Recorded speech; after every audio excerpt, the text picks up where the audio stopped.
Yo, it's Guido coming at you with the Tactics Talk. Welcome back, everybody. Thanks for tuning in to World of Tanks. On this episode, we've got Captain Carberry back from GFLC, Guido's Flying Circus, in his Tier 9 T-30 American Heavy Tank. No, it's a TD. It's really a heavy tank, but it's on the TD line, the turreted TD line. Got the big boomstick at 750. He is logged in here to whatever this place is called. Someone help me with this. My goodness. Mannerheim line. Mannerheim. I don't know how you pronounce it. I should look it up. Mannerheim. I'm going to say it that. Then we're going to flex, and then we're going to do the meta. Okay. Did I get everything out of the way?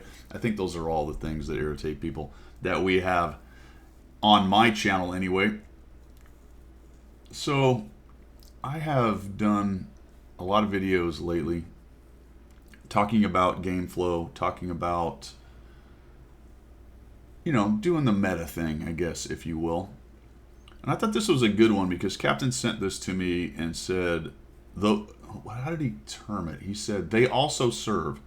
Now there's a nice thump right in there, doing a scary number 666 onto the Batchat 25T. I believe he called it they also serve. And the text on it said, all right, I had this game on Mannerheim line where all I had to do, I just had to hold. And I'm always a little bit suspicious of that kind of thing in World of Tanks because the translation is often, I was kind of in the wrong place and I got stuck there and I had to hold. So I've let this match go on a while before I talk about it. We've come down here, we did a nice job with the Batchat. We scared off the EBR, there's nobody else here, and what is going on but my team is getting absolutely massacred down here on the ramp. So we're going to finally kind of move over here and start working on these guys. Now, Imagine that 750 Alpha gun had been down here shooting a couple times, three times. Now the Batchat was a problem. He might have got behind us, but look what's back here. Very unlikely the Batchat's going to come around this corner and really get into our chili, especially with the Sturv hitting him here. And if he did, you could turn around and deal with him. But it's really likely that your team got absolutely murderized up here. So let's think about 750 Alpha and a couple of these near deads. Let's say we took 3 shots on the 3 guys at 582, 600, whatever it is, and 591. I have to put my eyes on because I'm getting old. The 430 itself there.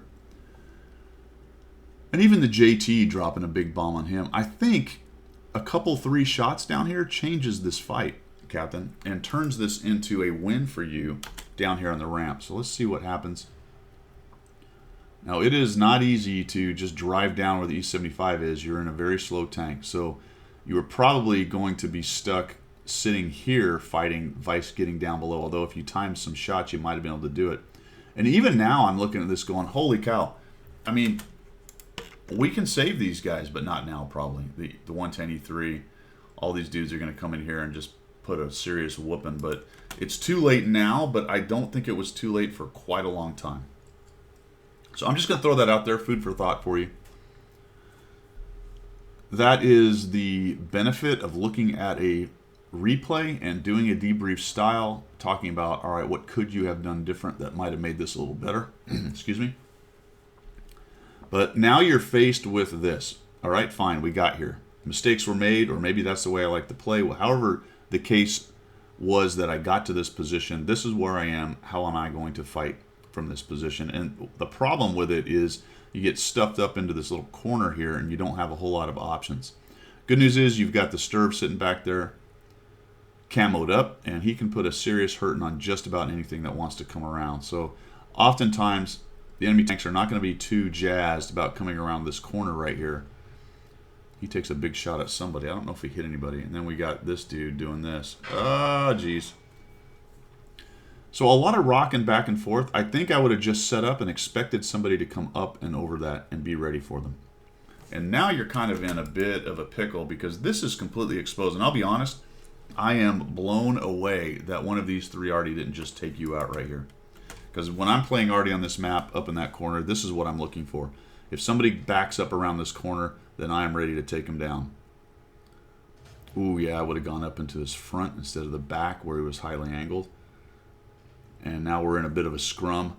Get really lucky. This guy ends up bouncing. I don't know if he just went off your mantlet or what. I'll be honest also here, I'm not really sure why he backed up. I think I would have gone forward and spun right and put my gun on him, but maybe he would have outloaded you, don't know. You might have been trying to protect yourself from anything that may be up there as well. Good news is Artie does its thing and nukes the poor guy, and we're all good. Was it Artie or was it the Sturb? I don't know. I think the Sturb took some points off of him. I believe the Artie finished him off.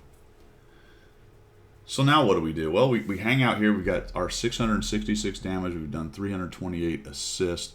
And we still don't want to really come around this corner because if that 110E4 is poking up over there, he may take us down. I don't think he would be up and over enough to see you because the Sturb's got pretty good view range. If you look at the circles, just judging from your circle's distance, and he's right there, he should easily be able to see the 110E4 popping up and over right here, unless he's being blocked a little bit by that rock. But I think it's probably a good idea not to just go driving around the corner and test it right at the moment. And again, I'm just blown away somebody hasn't come around the corner and taken you out. You're dark right now, so it's not a problem, but they do know you're there.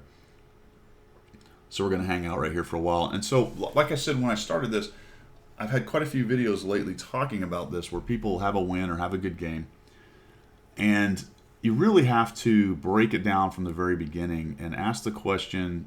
I'm probably going to be a broken record on this question, but I had a good game, but the question is better than what? Right? What could I have done better that would have helped my team? And maybe we're not in as close a game right now. Maybe I preserve some of those guys down here in the south and I help us take some of their hit points away. And instead of fighting this 110E4 and potentially object 430, it's me and the 110E3 still alive, or me, the 110E3, and one of the other guys still alive. Or we've taken more of their hit points down before we got to this position. And I really believe if you'd have gone in and supported those guys, that would have gone a little bit better for your team. But like I said, here we are. We'll watch how this goes. They have a good amount of map control, and they just took down our 103-0. Do we have two of those things? I guess we did. No, sorry. They took down the Object 704 from our 103. Now, this is just a little bit of gunnery issue. It's like, oh, geez, Captain, get him. He's rocking back and forth. And right in front. Looks like you're trying to time him going forward. Your ping is showing 140 or so on the replay, so I don't know if you're running with that. That is a bit of an issue for those finesse shots, especially at range like that. It can be a little bit difficult lining those things up. EBR is looking to get some lights. You've got a 430. He has not been seen for a while. There's 3 already to deal with, and the 110E4 was last seen down on the ramp. Because he hasn't poked his head up and over, it would be at this point that I would sort of believe that he's gone. You have to kind of project, you have to think about what the enemy might be doing themselves. What would you do as the enemy? And that doesn't necessarily mean that's exactly what they're going to do, but you're trying to gather some essay based on your experience and knowledge of the game on what they might do. The Progetto is saying affirmative. He's going back to the base. I think they're worried about somebody coming from the north because there's not really anybody covering that. It looks like the Progetto's falling back to that. Notice the Progetto has not been seen. Potentially, and this is a small thing, but I would watch what he's doing. Or at least look at it. Look at his hit points. Look at him.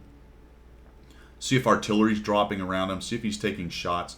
It would appear that he wasn't seen doing that. So that's more intel that makes me think the 110E4 is not poking up and over and looking around down there. And I think he was on relatively low hit points. With 3 artillery in the game, it would make no sense for him to continue to poke with a 103 and 3 artillery. So I bet he's gone. He's either gone back and he's posted up waiting for you to come around a corner, or he's actually God knows where on this map because it's been so long he could be just about anywhere. The EBR and the 430 even more mobile. So, oh, there's a tree down. I don't know if you noticed that. Oh, there's one of them. Found him. Oh, gunnery issue. Oh, man, that is a bummer. He goes by. I think you took a shot from somebody else. And holy cow, would you look at that. The 110E4 was actually sitting around there, wasn't spotted, and was actually on that corner. Very interesting. Artillery going in where you were sitting. There's the EBR again. Maybe just auto-aim that guy. Oh, no. Wow. Nicely done right there. I don't know if you auto-aimed him or just took that shot, put the pipper on him, but well done. And that was a huge kill. Now, the 430 still has some pretty good spotting, so it's still an issue. But at least you've evened out the scout capability. You've got a Progetto, they've got a 430, and that's pretty even. So going back to what I talked about earlier, where being a little more active, this is just a very kind of reactive, relatively passive game. To a large extent, you're forced into doing that based on what happened early in the game.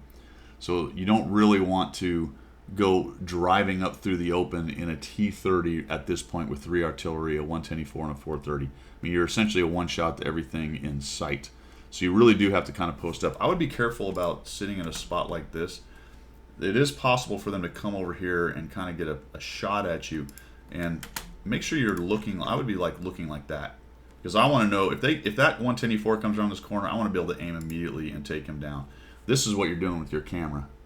And this doesn't make a lot of sense to me either, because I'd also be looking around and going, all right, do I see trees down? What is Midnight Puppy doing? He's lost a few hit points. All right, back to here, and then maybe zoom in and go, all right, let's just watch this. Watch the mini-mac behind me. Every once in a while, turn around, lock your turret, turn around, and go, okay, nope, nothing going on. A little more active with the camera work, I think, would be well in your favor. This is something I see a lot too. Be careful about this, because as you spin, your rear end is coming around out in the open. I think you could have backed up into this bush to do the same thing that you're doing right now and then turn around.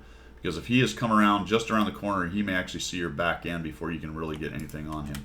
I've been killed more than once by sticking my butt end around something like that, or poking it out at an inopportune time. One option you might have here is to make a quick poke at the 110E5. That's pretty funny. The 53-55 is trying to reposition. That's probably going to go poorly for him unless he can shotgun the Progetto. Nope, it went poorly for him. Progetto, though, is now in trouble because there's 2 artillery. You know where he is. You might have wanted to go around and look for the 110E4 and see if your artillery, you're pretty already safe right there. Looks like that 53-55 was looking to get a shot on you, so good on the Progetto for finding him. But if you just come and make a quick poke here and just look and see, hey, is he around that corner? If he's not there, I'd have come off this hill and gone up to that corner again right here and come around until I can try to proxy light him. And if I can proxy light him, I'm pretty safe from there, Artie. And our Artie should absolutely murderize him right there. Fairly limited ability to support him right now where he is. You really need to come off that hill and go forward and be able to shoot up that hill a bit. Oh boy, right behind you. Hello. Look out. This is, yeah, so you've proxy lit the 430. There we go. There you go. That see, that's what I'm talking about with the 110E4. That is what I'm talking about with the 110E4. And it didn't look like he really noticed him for a while. Yeah, I would definitely go Artie safe there. Just wait a bit. The Progetto's now moving around. All right, now, okay, and I was just about to say it. As the Progetto started to move towards that road, you probably needed to move forward as well. I mean, unfortunately, he died alone without being able to do anything. And now you're just kind of hanging out right here and going forward. All right, good. Go up here and take a look. Your Artie should be reloaded. They should be probably paying attention that you're moving up. Here comes the 704. Is he also on bad hit points? Yeah, he's got 45 hit points, so he's even worse off than you are. Use the Object 268 as cover because you can see through tanks.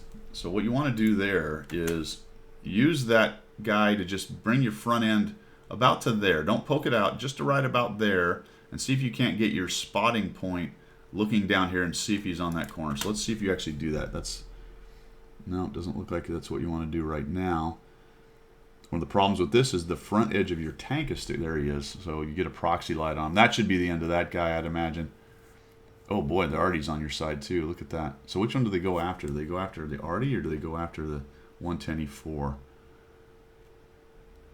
No, nothing's happening yet. Nothing. They went after the Artie, naturally. Of course they did.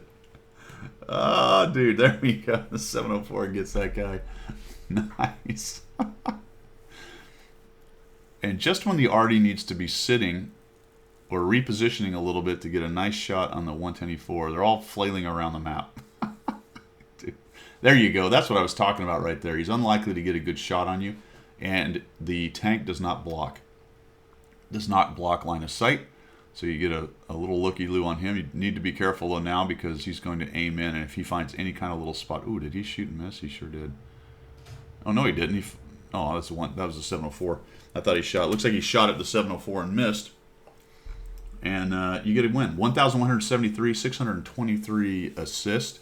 So I think it was a nicely played game. Maybe a little bit more passive than I necessarily would have been, but you basically went and did the things that I would have done. Maybe just a little bit later and a little bit slower at it. But they also serve, man. You know, I talk about this a lot. There's more than one way to win this game. And we can sit down and break these down and go, all right, maybe you should have won this 3 minutes ago or 4 minutes ago. But each decision builds on the decision prior and all the decisions prior. And at the end of the day, if you can get to a win, then you're doing something right. But if you can also look at how you got there and say, all right, how could I have done that a little better? I think you're also doing something right there. And that's where the improvement actually comes in. If you look at this and say, all right, that's how you win. All I have to do is like post up and hang out and wait till people, kill people. You're a tier 9 in a tier 9-10 battle. You did 1,100 damage and 600 assists. You got the win, but I wouldn't say you were actually out there, kicking rear, but you got the win. All right. So thanks for sending that in. I think that's a good discussion. I hope there's a lot of discussion down below in the comments, because this really is the heart of what I try to do on this channel. How I try to look at getting better at the game and being honest about the gameplay. What the things are that you could actually have done better. Keep it civil, keep it nice, guys.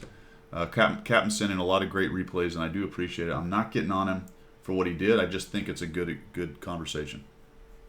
All right, guys, thanks for tuning in. Appreciate it. If you want to support the channel, down below in the description, have at it. I appreciate it, and we will see you.